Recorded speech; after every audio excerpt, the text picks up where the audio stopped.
Rolling, both the cameras. Hello.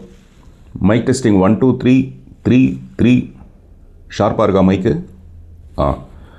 என்னதான் நம்ம ஷார்ப்பாக புத்தி கூர்மையாக மைக்கில் பேசினா கூட மைக்கில் பேசிட்டதுனால அது புத்திசாலித்தனம் ஆகிடாதுங்கிற ஒரு பழி உண்மையில் இருக்குது.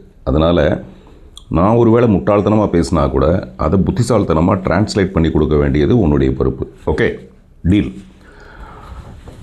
ஹாய் ஃப்ரெண்ட்ஸ், நல்லா இருக்கீங்களா? தவறு என்பது தவறி செய்வது, தப்பு என்பது தெரிந்து செய்வது. தவறு செய்தவன் திருந்த பார்க்கணும், தப்பு செய்தவன் வருந்தி ஆகணும். அதே மாதிரி தான் நான் வருத்தம் தெரிவிக்கிறேன்னு சொல்கிறது ஒரு விதம், மன்னிப்பு கேட்குறேங்கிறது இன்னொரு விஷயம். ஒரு நிகழ்ச்சியில் ஒரு தவறு நடந்துட்டதாக நான் உணர்கிறேன். உண்மையிலேயே அது தவறி தான் நடந்தது. நான் மேடையில் மிஸ்டர் விஜயை பற்றியோ அஜித்தை பற்றியோ பேசிகிட்டே இருக்கும்போது திடீர்னு வேறு ஒரு ஃபோட்டோ வந்தது. அந்த ஃபோட்டோவை பார்த்த உடனே நான் என்ன பேசுகிறதுன்னு எனக்கு தெரியல. உண்மையிலே கொஞ்சம் திகைச்சு போயிட்டேன். அதான் உண்மை.